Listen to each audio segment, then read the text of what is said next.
Hello, this is Tony Heller from RealClimateScience.com, the climate guy setting the record straight about climate.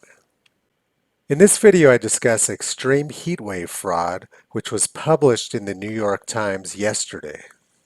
A combination of blindly following authority, failing to do any research, and not checking sources led to this journalistic disaster. The article came out on July 28th and said, "It's not your imagination. Summers are getting hotter." They picked an interesting date to release this story, given that New York is experiencing an exceptionally cool period for the end of July. It would require quite a bit of imagination to view these temperatures as being hot. Hannah Fairfield is the climate editor at the New York Times, and she says, "This is how much hotter summer temperatures have gotten just within our lifetime." And notice they started their study in the year 1951. The text of this article is really important. I'm going to refer back to it frequently. Hot summers, the kind that were virtually unheard of in the 1950s, have become commonplace.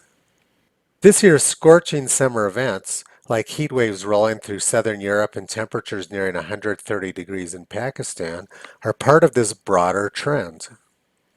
The chart in the previous slide, based on data from James Hansen, a retired NASA climate scientist and professor at Columbia University, shows how summer temperatures have shifted towards more extreme heat over the past several decades. I'm going to examine all of these claims in a fair amount of detail over the next few minutes, but the first question is, why did they start their study in 1951? This is the EPA's heat wave graph off their website. Note that their data goes all the way back to the year 1895, but the New York Times chose to start their study right here at a low point.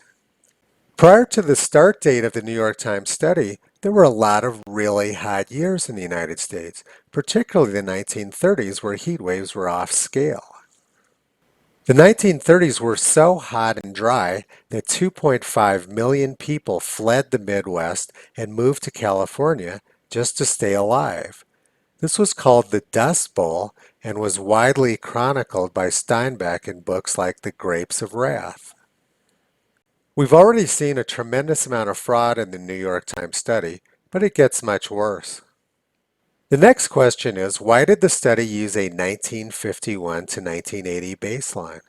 That was one of the coolest periods on record in the United States and is not at all typical of U.S. weather. If you use a baseline that's very cold, then everything else looks very hot. It makes it look like we're burning up, when in fact we've cooled tremendously over the last 80 years. The fraud in this article is already off scale, but it continues to get much worse. This is the official daily temperature data from NOAA's United States Historical Climatology Network, which is by far the best and most complete temperature record on Earth. Let's go back to the text of the New York Times article for a second. It said, "Extraordinarily hot summers, the kind that were virtually unheard of in the 1950s, have become commonplace." But the official temperature data shows the exact opposite of what the article claimed. The 1950s was very hot. It was the second hottest decade after the 1930s, and it was much hotter than recent years. And in fact, the year 1954 had the third highest number of 95-degree days during the past century. Note that in the year 1936, more than one-third of summer days were over 95 degrees in the United States. That sort of heat is incomprehensible now. Temperatures have cooled tremendously since then. Let's look at some other heat wave metrics now. This graph shows the average summer afternoon temperature at all United States Historical Climatology Network stations. There's about 1,200 of them. Once again, the hottest decade was the 1930s, and the 1950s was the second hottest decade, much hotter than now. Remember that the New York Times article said that extreme heat was unheard of during the very hot 1950s, and that it's gotten much worse since then. But the actual data shows the exact opposite. The New York Times article is fraudulent. There's two more heat wave metrics we can look at, which both show the same thing. This graph shows the peak heat wave intensity in each year from the last century. It's the average highest temperature recorded at each of the 1,200 US HCN stations during that year. Look at the incredible heat in 1936. The average peak temperature of the 1,200 stations was 105 degrees. Nowadays, we think of those kind of temperatures as being Arizona temperatures, not New England, Oregon, and Minnesota temperatures. In fact, 100 years ago today, Minnesota reached 115 degrees. Those sort of temperatures are incomprehensible now. I've got one more heat wave metric to look at. This graph shows how widespread the heat was during each summer. In 1936, almost 80% of United States stations reached 100 degrees Fahrenheit, whereas last year it was only about 30%. And remember, NASA and NOAA said that last year was the hottest year on record. Sure doesn't look that way in this graph. It looks like it was one of the coolest years on record. Now let's look at some independent verification of these graphs. And what better place to look than the New York Times? Remember, the New York Times article I'm discussing implied that temperatures approaching 130 degrees were something new. But that claim simply isn't true. This 1896 article from the New York Times showed something completely different. It talked about 127 degrees in Australia. And down below it talked about numerous temperatures over 120 degrees, including 129 degrees on several days in January 1896, about 500 miles west of Sydney. This article was titled Hottest of Hot Waves on Record, and yes, these temperatures were taken in the shade. Down here, the 129-degree readings were taken in proper shade. This New York Times article from 1931 is particularly interesting, titled Record Heat Waves of the Past. It talked about incredible heat waves in 1896 and 1901 in New York, which killed hundreds of people. One in 1896 brought death to 671 persons in New York, while 553 people died here in one day in 1901. Why didn't the New York Times authors research some of their own articles before writing such a ridiculous article this week? And down here the article continues, the national maximum of 134 degrees recorded on August 10, 1913 on a shaded government thermometer in Greenland Ranch in Death Valley, California. This temperature of 134 degrees from 1913 still stands as the hottest temperature ever recorded on Earth. It's well above the 129 degrees which the current New York Times article is touting as unprecedented. But even back then, the New York Times authors were having difficulty with their facts. This record high temperature actually occurred on July 10th, 1913, not August 10th. Let's look at what the article said about the 1896 heat wave. 671 persons died of sunstroke and heat prostration in Manhattan alone. An even more torrid wave struck the city on June 26, 1901. There were 724 heat deaths in Manhattan, 553 on July 2nd alone, an all-time record. Remember that the temperature today in Manhattan is 78 degrees, while the New York Times is pimping heat waves. For contrast, let's look at the New York Times headlines from the heat waves of 1901. Heat brings death and much suffering. Life rendered almost unbearable. Chicago sizzles. Boston swelters. That was from June 29th. The June 30th headlines read, New York wilts in protracted heat. Temperature on the street from 98 to 106 in the shade. Many dead. The July 1st headline read, The city of Furnace virtually deserted. Trains, trolley cars, and boats taxed to their utmost capacity. Death and prostration lists swelled. On July 2nd, heat's holocaust in the 5 boroughs. On July 3rd, heat brings death to over 200 persons. Several hundred others collapse in stifling atmosphere. July 4th, 200 more dead before rain falls. 94 degrees in early hours. And the heat wasn't just in the US that summer. A couple weeks later, it moved to Europe. July 19th, 1901, New York Times. Numerous deaths in London. Effects of drought serious. No signs of a change in England. The heat wave in Europe. And it continued all through the summer. On August 11th, 1901, unprecedented heat in Italy. Vineyards shriveled up. People forced to sleep in open air. The thermometer in many parts of the country reached 109 degrees Fahrenheit in Italy. The vineyards in entire districts have been shriveled up by the Scirocco and ruined to the very roots, as though set on fire. So picture this, the New York Times authors are sitting there enjoying the lovely, cool 78-degree weather currently going on in New York and writing about heat when in 1901 it was incredibly hot and hundreds of people were dying in the streets outside. That's pretty slimy. The entire New York Times study was based on one fake study by NASA's James Hansen. They didn't do any fact checking, they didn't do any research, they didn't check their historical records. Now let's look at the credibility of their sole source in this story, NASA's James Hansen. In 1999, Hansen published a completely different story than what he told the New York Times this year. Empirical evidence does not lend much support to the notion that climate is headed toward more extreme heat and drought.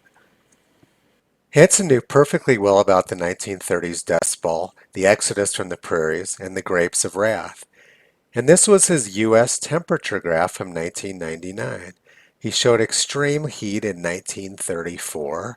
He showed extreme heat in 1952 and 1954. In fact, he showed that 2 of the 5 hottest years on record in the United States were during the 1950s. So why did he tell the New York Times this year that it didn't get hot in the 1950s? Has he gone senile, or is he just lying to them? Before I get into the question of Hansen's integrity and competence, let's look at this 1954 article from none other than the New York Times. Crop disaster seen in Midwest heat.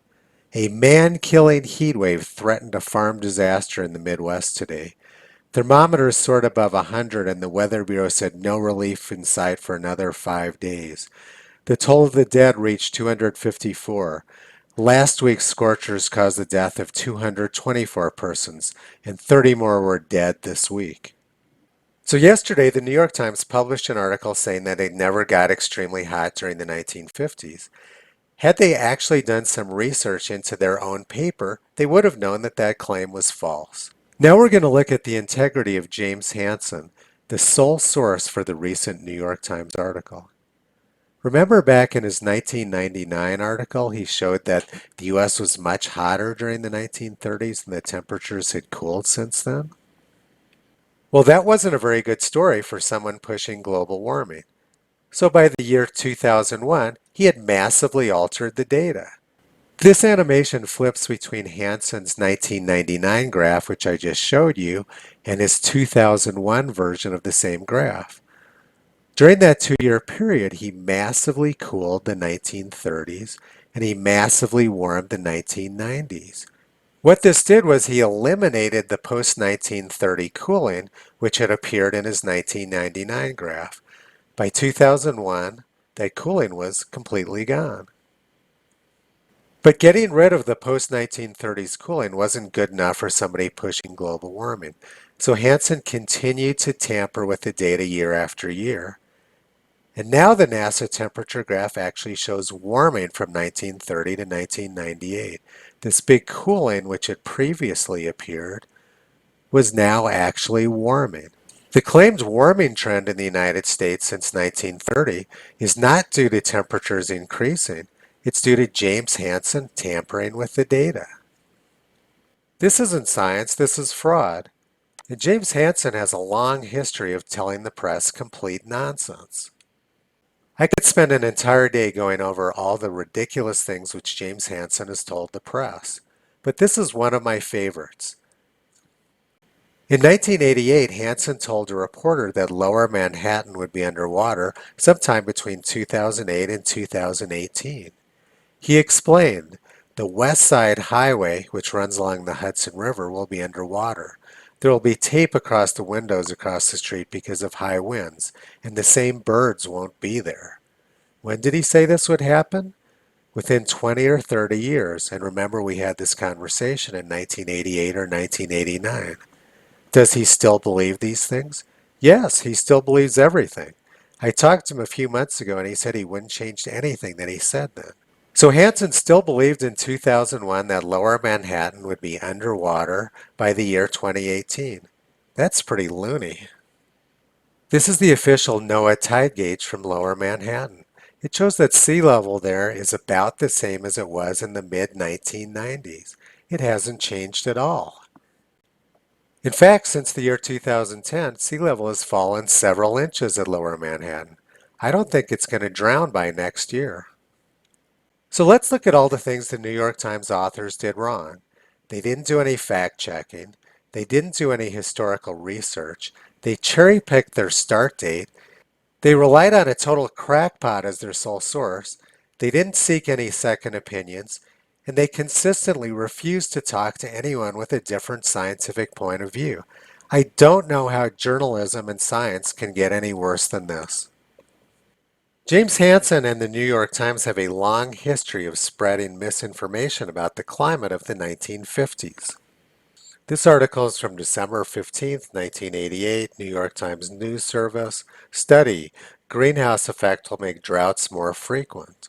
And down here, Hansen said, the chances of summer drought in the low and middle latitudes would be 1 in 3 by the year 2030, as against 1 in 20 in the 1950s. Let's read that again. He said the odds of drought were only 1 in 20 in the 1950s. But if we look at the actual drought data from NOAA, we can see that droughts are becoming much less common in the United States. The brown bars represent drought, the green bars represent wet periods. And let's look at the 1950s. Hansen said the odds were only 1 in 20 of a drought in the 1950s. But we can see that Hansen's claim is false. It was actually 5 years out of 10 in the 1950s were in drought. In fact, the most severe drought on record occurred in the 1950s. That means that the odds were 1 in 2 of a drought in the 1950s, not 1 in 20 as Hansen claimed. He was off by a factor of 10. If government climate scientists were actual scientists, rather than trying to sweep past heat waves under the rug, they would be trying to understand what caused them. But they're not actual scientists. They're propagandists being paid by the government to push a particular point of view. And a lot of times that involves fraud and junk science. Visit Toto on the web at realclimatescience.com. He's been pulling back the curtain on this horrific junk science and horrific reporting for a long time.